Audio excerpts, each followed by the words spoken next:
Assalamu alaikum wa rahmatullahi wa barakatuh. Paix sur ceux qui suivent les guidés. Paix et bénédiction sur le prophète sallallahu alayhi wa sallam, sur ses compagnons, ses amis, sa famille, ainsi que sur tous ceux qui le suivront de bonne foi jusqu'au jour du jugement. Tout d'abord, je vous souhaite une bonne fête de l'Aïd, un peu en retard pour des raisons techniques. Euh, et aujourd'hui, je voudrais en fait répondre à une question qui m'a souvent été posée, auquel j'ai jamais vraiment répondu parce que j'aime pas tout ramener à ma personne. Aujourd'hui, je vais le faire un petit peu pour pas.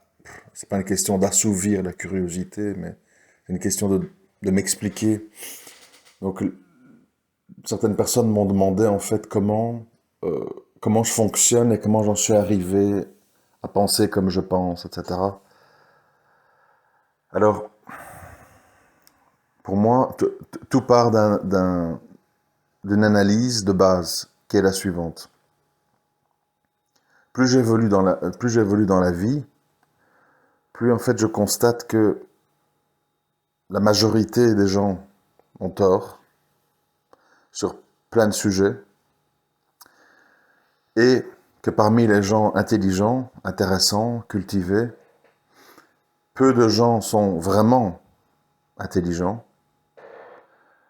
parce qu'ils sont mobilisés par des phobies et ils ont un référentiel lié à l'enfance. Alors je vais m'expliquer, parce que ça c'est pour le titre, on va dire, pour la présentation de base. Maintenant, évidemment, il faut s'expliquer. Tout d'abord, sur la question de la majorité des gens. Chaque fois que je me pose sur un sujet, l'économie, la justice sociale, relations hommes-femmes, éducation, etc. Chaque fois, je constate en fait que la majorité a tort, car la majorité des gens ont accepté, ont fait le deuil de leur humanité pour en fait réagir d'une manière primaire, animale. Et plus j'avance dans la vie, plus je me rends compte à quel point en fait l'humain est une créature finalement très basique, très conformiste, mais qui a la faculté, si on l'explique, de se réformer. Je voudrais prendre un exemple. Récemment, j'ai écrit sur Twitter que je visionnais une série documentaire à propos des prisons dans le monde entier. On voit en gros un gars qui visite des prisons aux quatre coins de la planète et il montre un peu comment ça se passe dans ce pays-là, etc., etc. Donc c'était assez intéressant et j'en ai tiré une leçon, comme dans toute chose que je fais ou que je vois dans ma vie. C'est aussi quelque chose d'important. L'être humain doit tirer des leçons des gens qu'il croise, d'un film, d'un documentaire, de n'importe quoi. Nous devons tirer des leçons. C'est important dans la vie. J'en ai tiré comme leçon en fait que quand quelqu'un fait un délit, la majorité des gens, si tu les écoutes, en gros, c'est enfermer ce monstre et jeter la clé, quoi. Et quand tu réfléchis, tu te rends compte à quel point c'est une absurdité sans nom, à tous les niveaux. Pourquoi?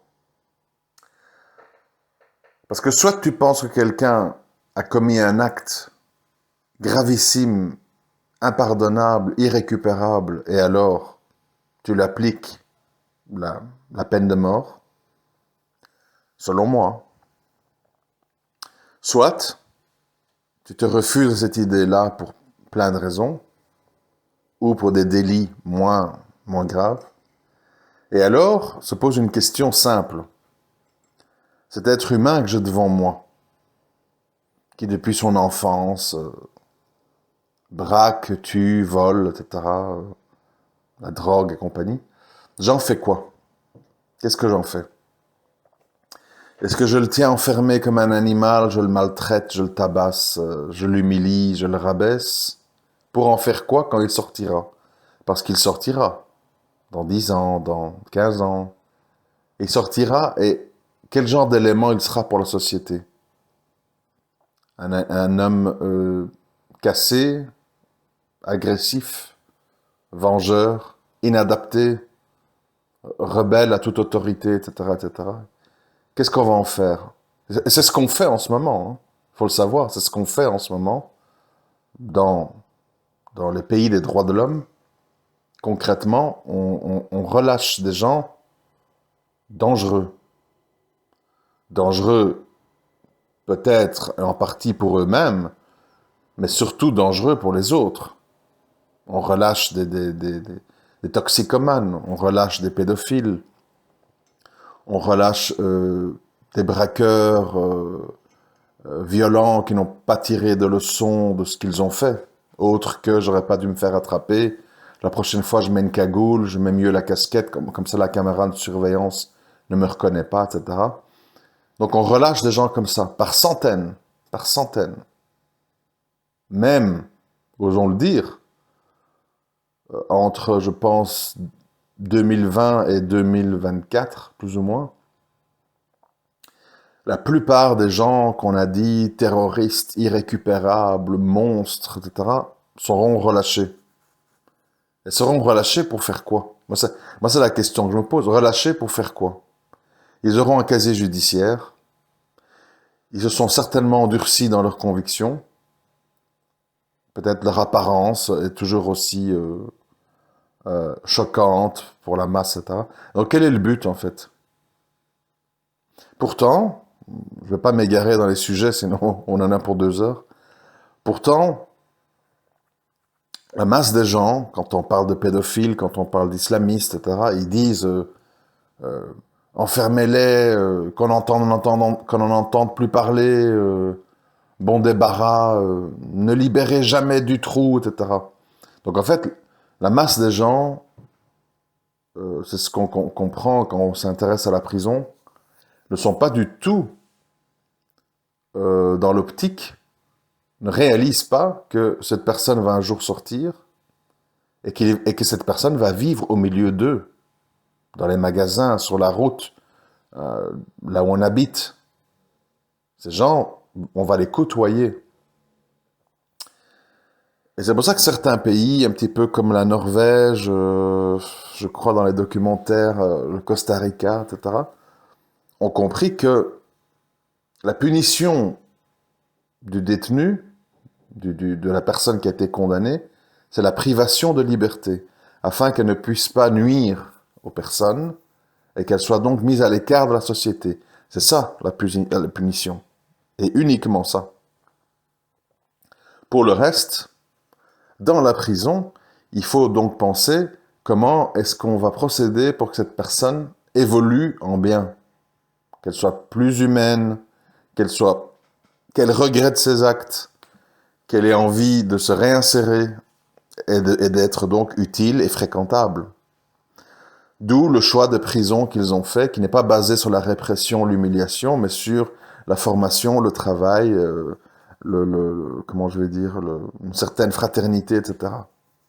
Mais l'humain, dans ses instincts bas, quand il est face à un criminel, il veut de la souffrance. Il veut de la souffrance. Et ça montre bien que l'humain n'est pas raisonnable, parce que si tu veux la peine de mort, à la limite, ça tient la route, parce que cette personne n'existera plus. Mais si tu ne veux pas la peine de mort, ce qui est le cas dans la plupart des pays du monde, c'est devenu très rare maintenant, tu acceptes l'idée qu'on détruit psychologiquement et humainement une personne pendant 10, 15, 20 ans et plus, dans des prisons dans lesquelles il y a de l'homosexualité forcée, il y a de la drogue, il y a du racket, il y a de la violence, il y a des crimes, il y a des dégradations psychologiques. Donc tu acceptes ça en sachant que ces gens vont se retrouver au milieu de toi par après. Donc l'humain, dans ce premier exemple, n'est pas raisonnable, n'est pas sensé, n'est pas équilibré, et donc n'est pas intelligent. L'humain agit beaucoup contre ses intérêts. Ça, on le voit dans plein de choses. Tabac, alcool, bon. L'humain a cette propension à agir contre ses intérêts, contrairement à l'animal. L'animal agit toujours pour ses intérêts, pour sa sécurité, pour son confort, etc.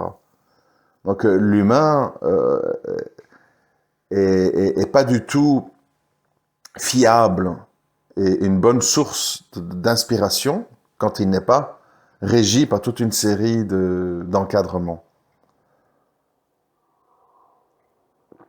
Ensuite, j'ai dit que les gens, même intelligents, c'est ce que j'ai constaté dans ma vie, sont souvent, quand on creuse un peu, au-delà de l'émerveillement de waouh, il a dit ça, il pense ça. L'humain, il est souvent, et je m'inclus là-dedans, mais moi je m'en rends compte, donc je lutte contre ça. Quand on s'en rend compte, on peut lutter, mais on est des êtres humains, on n'est pas des anges, on n'est pas des machines, donc fatalement, ça joue. L'être humain, même intelligent, est souvent régi par des phobies et par, j'avais dit, des, des représentations de l'enfance. C'est-à-dire, combien de gens ont fait des grandes études et sont ambitieux, et quand on creuse, c'est parce que j'ai vu mon père aller à l'usine, parce que j'ai vu ma mère analphabète, etc.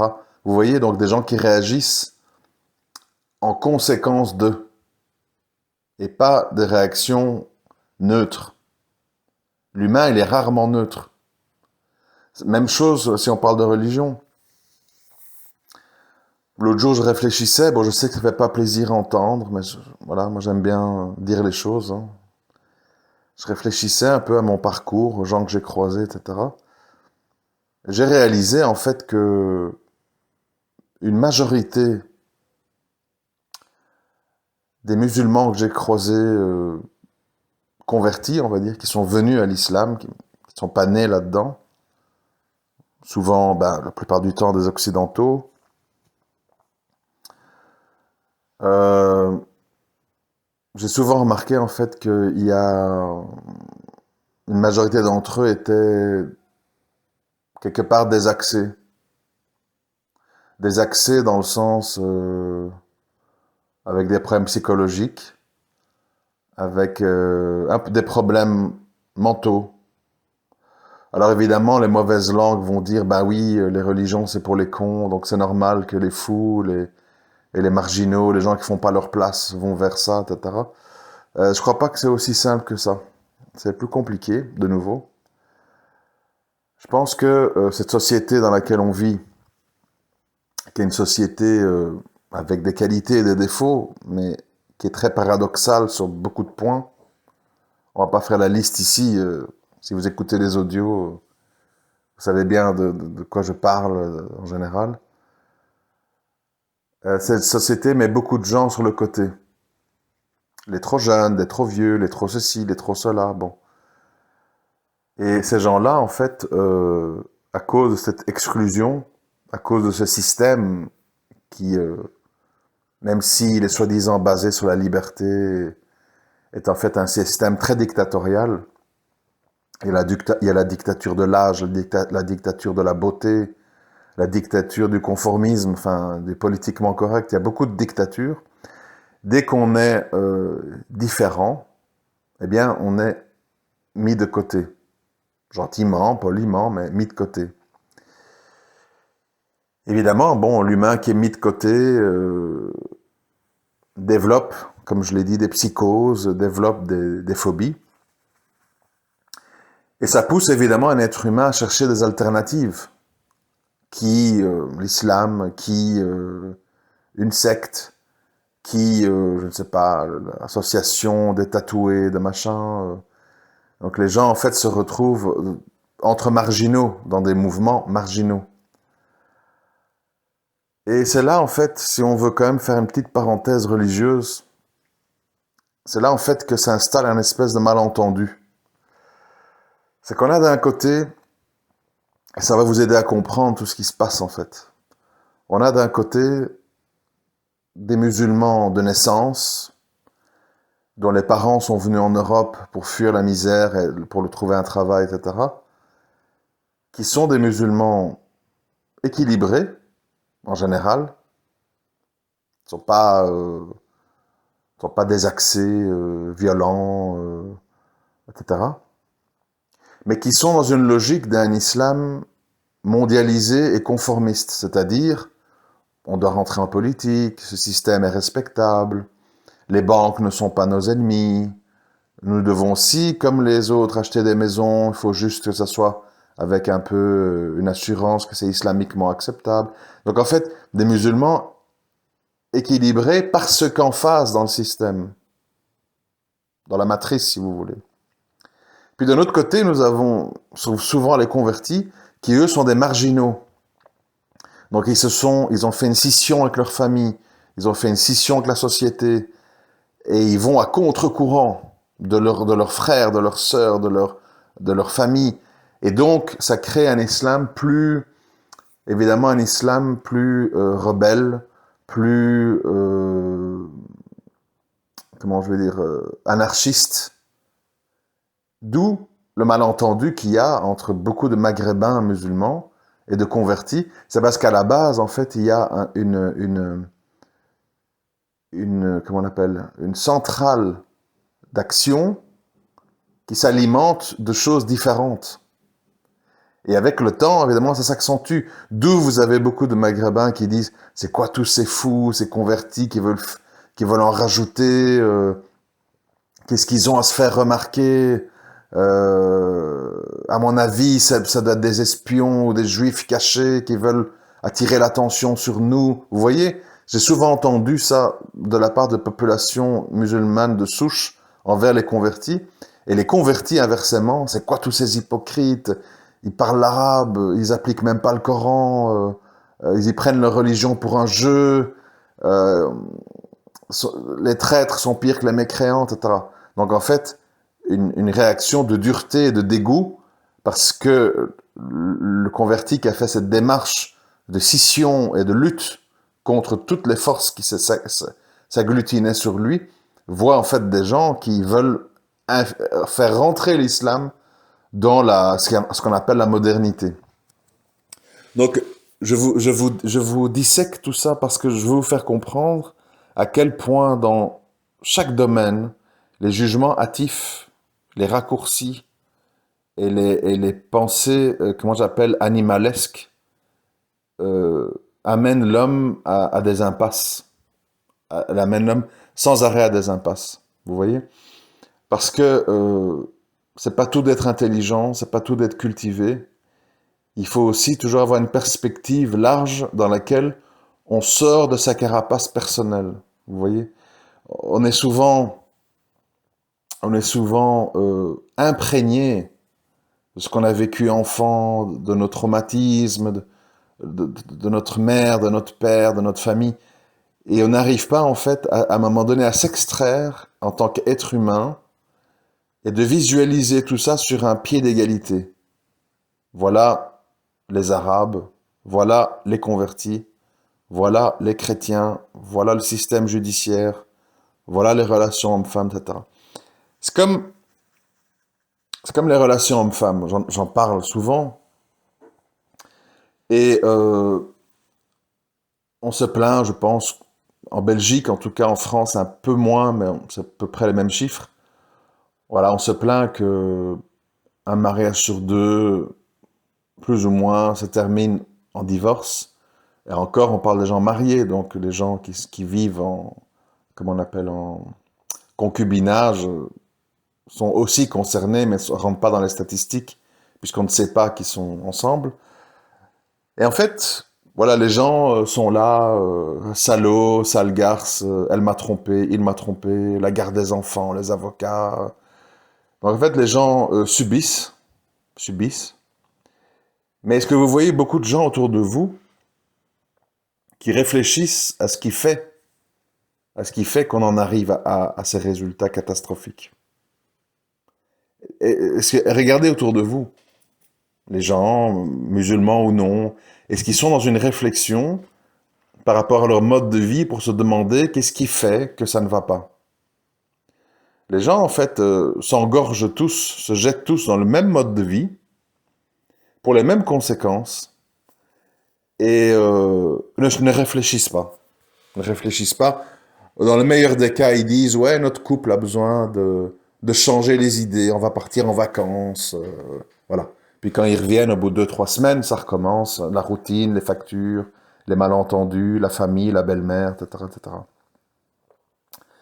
Mais ça vient du fait, de nouveau, que l'humain, quelle que soit la question qu'on aborde, et quelles que soient ses convictions, l'humain, il a très peur, extrêmement peur des remises en question.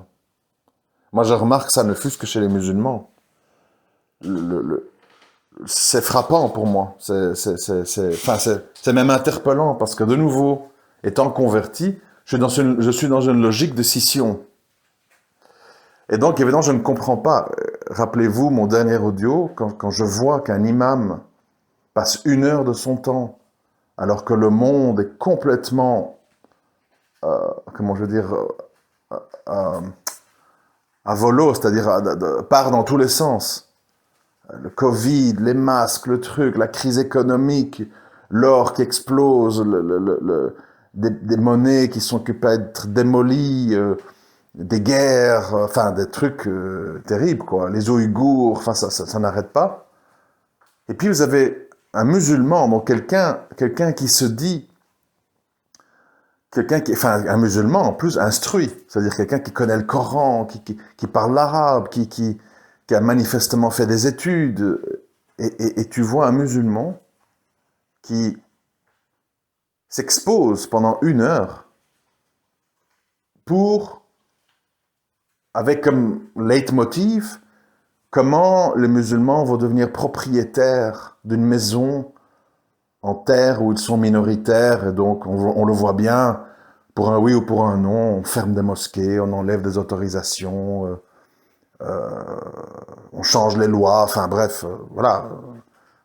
On n'est pas en terre d'islam, on est en terre où les gens, ben voilà, ils veulent bien donner des facilités aux musulmans, mais après ils les retirent, ils les changent à leur bon vouloir, enfin bref.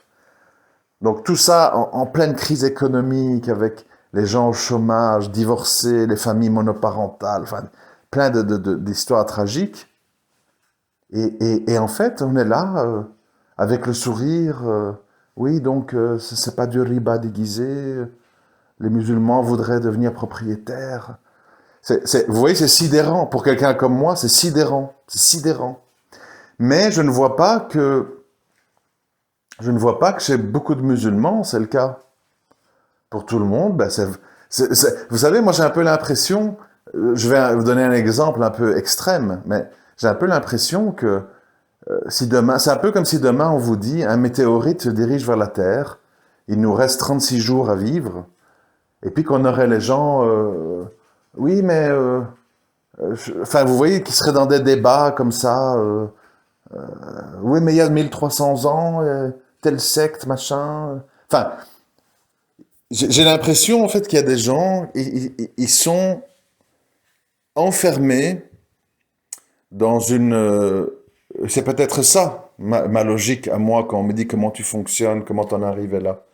En fait, moi, chaque fois que j'assiste à une scène, à un discours, j'ai une vision extérieure à la chose.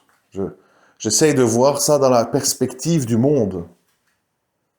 Et par exemple, évidemment, si on se met dans le microcosmos du petit gars qui est informaticien à la défense, qui a ramené une fille du bled, ils ont fait une petite fête avec une dot à 5 000 euros, machin, et que leur rêve le plus fou, c'est de mettre leur enfant à l'école privée à Véroès de Lille et d'acheter un petit pavillon à côté, 300 000 euros. Oui, alors là, je peux comprendre la démarche. Mais dans le cadre du fonctionnement mondial et de la situation mondiale, tout ceci est risible. Enfin, c'est non seulement risible, mais pathétique.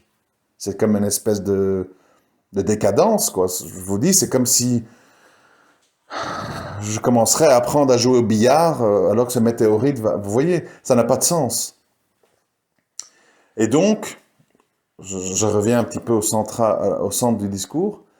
Et donc, ce que je veux vous dire, c'est que oui, c'est vrai, je ne suis pas le plus instruit, je ne suis pas le plus pieux, Je ne suis pas le plus versé en sciences islamiques. Tout ça, c'est vrai. Les gens qui critiquent, ils ont raison. Mais je pense que ce qui fait que j'interpelle certains d'entre vous et que, voilà, manifestement, il y a 2, 3, 4 000 personnes qui reviennent régulièrement écouter ces audios, c'est parce que Allah Azza wa Jal m'a peut-être donné la faculté de m'extraire des choses et d'essayer d'avoir une vision, certes islamique, mais lucide de la situation. Euh, sans être parasité par toute une série de prismes et de prisons mentales dans lesquelles les gens sont. Et les prisons mentales sont multiples, je vous ai dit.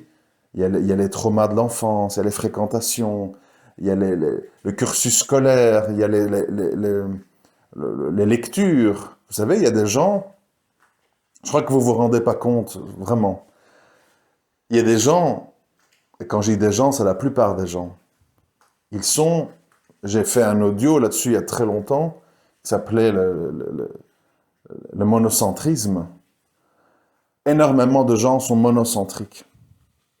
Vous vous rendez pas compte à quel point, de nouveau, toute confession confondue, les gens sont monocentriques.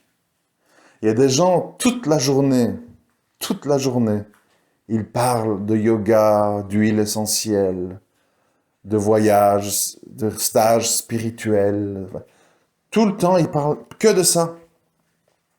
Et puis vous avez d'autres gens, oui, je suis à mon 45e module de choses, Al-Azhar et Médine, et ils ne lisent que ça, ils s'intéressent qu'à ça. Ils ne comprennent absolument rien en politique, en sociologie, en psychologie, etc. Et ça, c'est un drame. Ça, c'est un drame parce qu'en fait, on a des gens qui n'ont pas une vision large des choses. Ils n'arrivent pas, je ne sais pas comment vous expliquer. Vous voyez, dans notre cerveau, je crois on a 10 milliards de neurones, avec chaque neurone a 10 000 connexions, etc. Quand on ne sait pas connecter les choses, quand on ne sait pas avoir une vision euh, nourrie de plusieurs sources, sociologie, psychologie, religion, histoire, donc quand on ne sait pas interconnecter tout ça, malheureusement, on dit des choses qui semblent intelligentes, qui semblent intéressantes, mais qui sont fausses, qui sont inadaptées, qui sont pas en phase avec la problématique qu'on a devant nous. Et c'est pour ça. Mais pour ça, il faut... Comment je peux vous dire? Pour arriver à ça, il faut faire un grand travail sur soi-même. C'est-à-dire qu'il faut déjà commencer par arrêter de s'adorer. Vous savez, beaucoup de gens, quand on parle de shirk, ils pensent à des statues, ils pensent aux dirigeants, ils pensent à plein de choses, quoi. Mais vous savez que beaucoup de gens refusent de se regarder dans le miroir et de dire qui es-tu? Pourquoi tu fais ça? Pourquoi tu ne fais pas ça? Pourquoi tu réagis comme ça? Pourquoi tu subis ça, ça, ça, ça, ça? Beaucoup de gens ne font pas un examen de conscience. Et dans la vie, quand on ne fait pas d'examen de conscience, on ne peut pas évoluer. Quand on est content de soi, on ne peut pas évoluer. On ne peut pas être content de soi. Il faut toujours se dire, est-ce que j'ai analysé ce problème sous toutes ses coutures? Est-ce que ce problème que je rencontre, j'y ai pas un rôle? J'y ai pas une part de culpabilité? Mais les gens refusent ça parce que les gens, je répète, sont conformistes. J'ai bien fait, les autres sont mauvais. Euh, D'ailleurs, tout le monde pense comme ça, vous voyez? C'est tellement facile dans la vie quand on croise quelqu'un ou quand on voit quelque chose, quand on vit une situation de dire il est fou, il est dingue, il est méchant, il est pervers, pervers narcissique, enfin tous ces mots à la mode là. Moi personnellement, mon vécu me pousse à dire nous sommes tous un peu coupables, nous sommes tous un peu complices Et nous avons tous, pour la plupart, pas fait un véritable examen de conscience. Souvent, on dit « ma façon de penser est la meilleure »,« mon approche est la meilleure ». Dans mon cas, moi, je dis pas c'est la meilleure. Je dis, je pense d'ailleurs pas que c'est la meilleure, franchement. Je dis simplement que la vérité, et c'est quand même le but dans la vie, la vérité, elle est certainement dans une vision interconnectée des choses. On ne peut pas... regardez aujourd'hui. Je sais que je passe d'un sujet à l'autre, je m'excuse, hein, j'essaie d'éviter ça, mais c'est plus fort que moi. Regardez aujourd'hui, la plupart des économistes qui ont étudié 10 ans, qui ont lu des bouquins, des tonnes de bouquins d'économie, ils comprennent pas bien ce qui se passe. Ils perdent pied. Le monde est saccagé, le tourisme est démoli,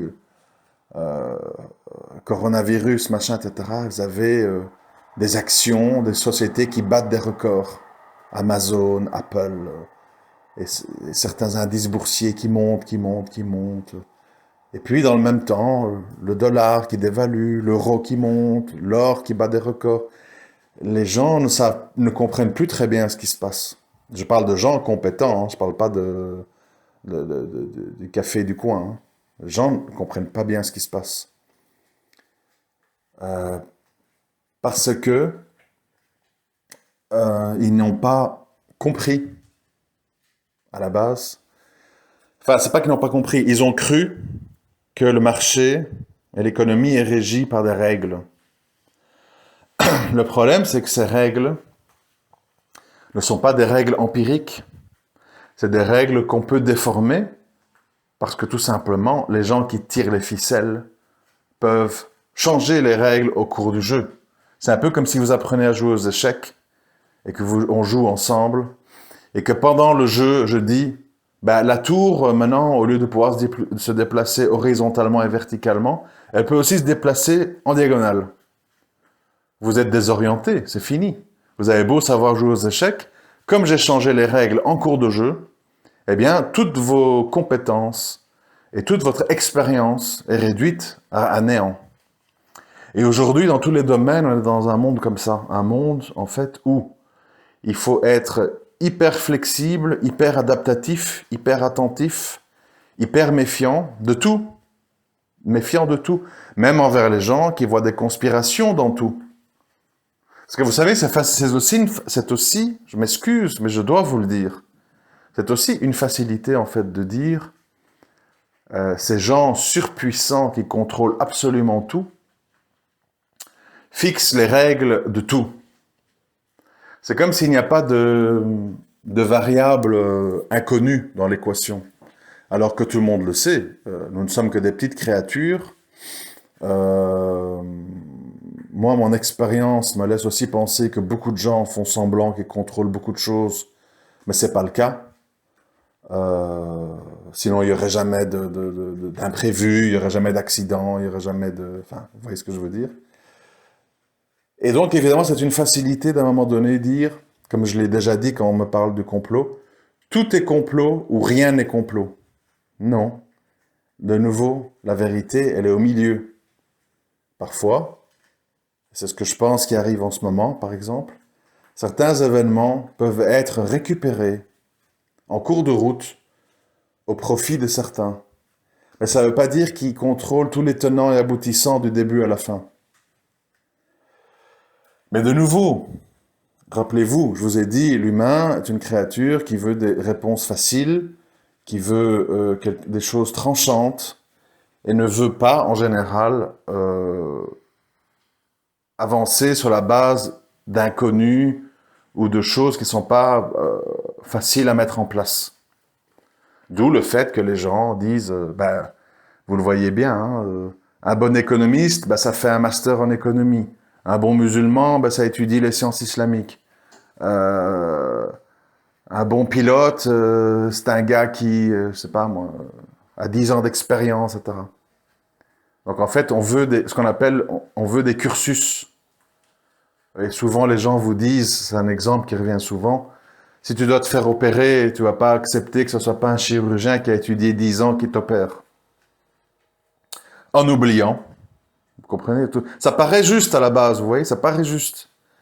Mais les gens, ils oublient que ce chirurgien, il peut être en dépression, il peut avoir bu, il peut avoir sniffé de la coke, il peut avoir une maladie, et la main qui tremble, etc. Et malgré son cursus, malgré ses études, il peut rater l'opération. Mais ça rassure les gens de se dire, si c'est un chirurgien qui a fait des longues études qui m'opère, c'est quelqu'un de compétent. On s'arrête à ça, je veux dire. On oublie tout le facteur humain qu'il y a autour. Et l'hygiène. Vous pouvez être un très bon chirurgien, mais négliger l'hygiène. Ça n'enlèvera donc pas le problème. Et c'est la même chose dans tout. Dans la religion, dans la mécanique, etc. Il y a le facteur humain. Il y a le facteur humain. Vous pouvez avoir étudié en long, en large et en travers l'aumône, la zakat en islam, mais être quelqu'un qui est fondamentalement avare, qui a un lien avec l'argent. Voilà, il y a les paramètres humains.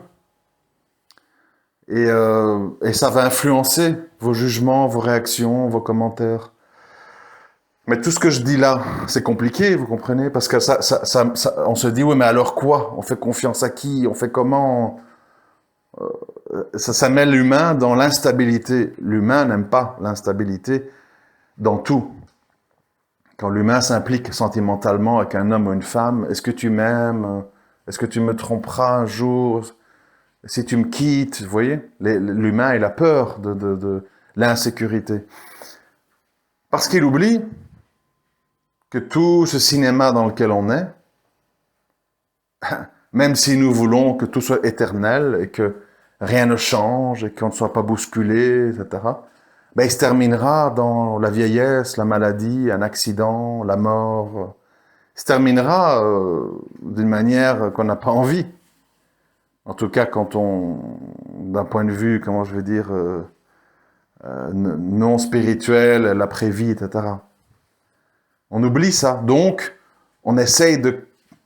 Je sais pas, c'est un peu comme si vous avez un bateau qui fonce tout droit vers un iceberg. Et pendant qu'il fonce tout droit vers l'iceberg, vous bouchez les trous, vous courez en haut, en bas, vous réparez, vous vous angoissez à l'idée que le moteur n'ait plus d'essence. Oui, mais votre bateau avance vers l'iceberg. Donc de toute façon, l'issue, elle est instable et tragique. Et ce désir, en fait, de sécurité, comment on appelle, de normalité, d'être rassuré, ça nous pousse à faire et à dire des choses sans queue ni tête. Comme je vous ai dit, cette histoire en pleine débâcle mondiale, de dire comment on va acheter une maison 140 000 euros au lieu de 100 000 pour pas avoir des intérêts et devenir propriétaire.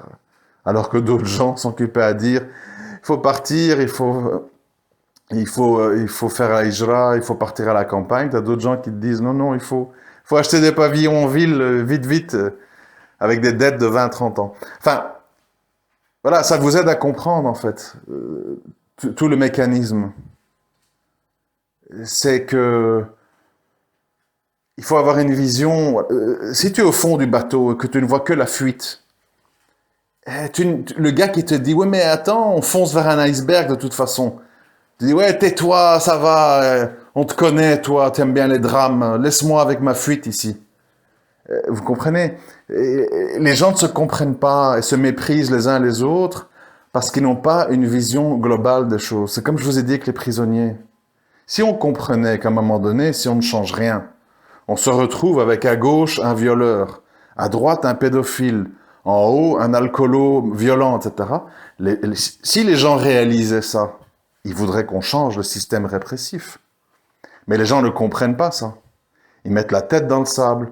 Prévenez-nous si un pédophile vit dans notre quartier. Prévenez-nous si un terroriste islamiste pas loin de nous.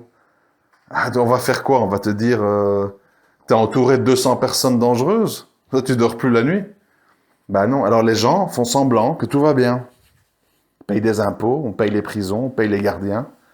Et puis tout le monde fait un petit séjour et puis ressort, retourne dans la vie civile, cassé, avec des casiers, des dettes, des mauvaises expériences, des traumatismes. Et ils sont là, au milieu des gens. Et tout le monde croit que tout va bien. C'est les droits de l'homme, nous on est contre la peine de mort. Oui. Vous comprenez? Et ça, une vision globalisante, interconnectée, c'est très rare. C'est très rare de trouver les gens. Parce que les gens renoncent. Les gens renoncent parce que les gens ne veulent pas se fatiguer mentalement. Les gens veulent des solutions toutes faites. Ikea. Dans l'islam et dans d'autres choses. Hein. Allez, Boussena, trouve-nous quelqu'un qui va nous dire comment faire un crédit maison. Hein. Il faut qu'on trouve un système absolument. Oui, alors si tu calcules avec le montant de machin, d'après la loi juridique française, les notaires, on va te faire un micmac pendant 1 heure. Pourquoi? Parce qu'il faut faire rentrer le truc au forceps. Au lieu de voir le fond du problème. Est-ce que c'est souhaitable tout ça? Vu le contexte. Mais voilà. Bon, je vais m'arrêter ici parce que je me rends compte que c'est pas évident, ça part dans tous les sens. Mais en résumé, c'est vrai que j'ai basé ma pensée sur le fait que la majorité a rarement raison et sur le fait que les gens qui semblent être des références, quand on creuse, sont souvent des gens qui ont des phobies et qui sont le fruit d'un environnement culturel lié à l'enfance, l'éducation, etc. Et ils transportent ça avec eux et ils essayent d'encadrer ça dans leur nouveau personne, leurs nouvelles personnes qui sont devenues. Puisqu'un enfant est devenu adolescent, l'adolescent est devenu jeune homme est devenu homme, etc. Mais quand vous entendez parler n'importe qui, Zemmour, Onfray, etc., ce sont des gens qui transportent leur trauma de l'enfance. Le trauma de Zemmour, c'est le départ de l'Algérie vers la France. Le trauma de Onfray, c'est sa famille pauvre, sa mère ou son père ouvrier, exploité par les riches, etc. Et ils transportent ça dans leur discours. Ils ne sont pas neutres, comprenez? Et un vrai intellectuel, quelqu'un qui est vraiment intellectuel, c'est quelqu'un qui sait sortir de sa condition. Regardez les scientifiques. Combien de scientifiques sont imprégnés comment je pourrais dire ça? D'une sorte de méfiance orgueilleuse envers Dieu. Ils préfèrent dire la nature, le hasard, le Big Bang, l'architecte. Vous les entendrez pas dire Dieu, créateur, Seigneur, voilà. Ils bloquent parce que tout leur cursus scientifique les pousse à trouver les croyances comme quelque chose de crédule et d'idiot. Et ils ne veulent pas avoir l'air d'être des idiots. Et c'est comme ça dans tout. Souvent, on m'a dit comme ça, mais pourquoi on n'a pas un musulman qui a un haut niveau de science, qui est un peu comme Soral, qui parle, qui a un peu de charisme, qui a un instinct de leader? Ben parce que, par définition, rentrer dans un cursus islamique, c'est quelque chose qui casse. Parce qu'on vous dit, qui es-tu? Tu ne connais rien. Si tu n'as pas lu telle et telle chose, mais avec la critique et je ne sais plus les mots, le dars d'un tel, mais critiqué par le tafsir d'un tel. Donc en fait, les gens, la réaction, c'est ce que j'ai remarqué autour de moi, ils deviennent paralysés en fait, parce qu'ils disent, oui, j'ai pas pensé à ça, oui, mais si je dis ça, je vais me mettre tel groupe à dos. Oui, mais si je dis trop ça, ceux-là vont penser que... Vous savez, un truc comique, je vais vous dire, vraiment, je vous l'ai déjà dit, hein. Je vais vraiment conclure là-dessus, je m'excuse. Vous pouvez pas imaginer le nombre de gens un peu connus dont je sais qu'ils écoutent les audios. Je le sais par personne interposée, etc., etc. Mais qui vont jamais oser écrire un commentaire ou faire un commentaire positif ou négatif, parce qu'ils ont peur de leurs amis, de leurs élèves, de ce qu'ils pourraient penser si ces gens savent qu'ils m'écoutent. Quoi, t'écoutes cet égaré, t'es fou, ou bien pour un autre, quoi, t'écoutes ce roulade, quoi, t'écoutes ce shit, quoi, t'écoutes cet ignorant. C'est-à-dire, pour moi, c'est une forme de shirk, hein, je vous dis la vérité. C'est-à-dire, à un moment donné, quand la peur du commentaire des autres définit ta vie, définit ce que tu peux ou tu peux pas faire. C'est terrible. C'est, Ça veut dire donc qu'à un moment donné, un groupement d'êtres humains décide à ta place. Qu'est-ce que tu es apte à écouter ou pas? Qu'est-ce que tu peux écouter ou pas? Et qu'est-ce qui est validé à être écouté ou pas? Et comme chacun pense avoir tout compris, chacun fait sa liste. Et chacun exclut des gens de sa liste. Et donc, tu es dans la dictature de la pensée. Et donc, tu es dans une forme d'adoration envers des êtres humains qui décident à ta place, et tu t'y conformes, ce que tu peux ou peux pas faire, ou peut pas écouter. Et c'est comme ça qu'on a des pensées sclérosées, qui tournent en rond, qui deviennent politiquement correctes, lassantes et ennuyantes, et qui finissent par disparaître, tout simplement. Vous savez, être un homme libre, un homme libre dans le sens, pas le sens qu'on l'entend, c'est-à-dire libre d'écouter, de comparer, de s'instruire, de se remettre en question, de changer, d'évoluer, de s'améliorer. Être un homme libre, c'est vraiment pas du tout facile. Parce que tout va contre ça. Et c'est dans tous les milieux.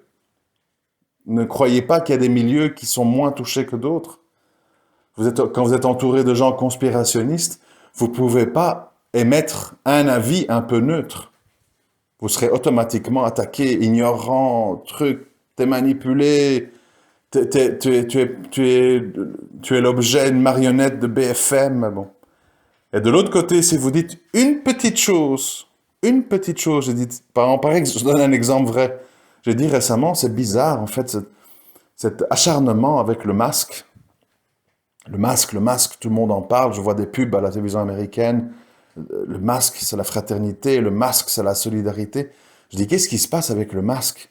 Tout le monde qui a un petit peu lu sait que les masques, comme ceux que portent les gens, sont complètement inefficaces. C'est des filtres à café.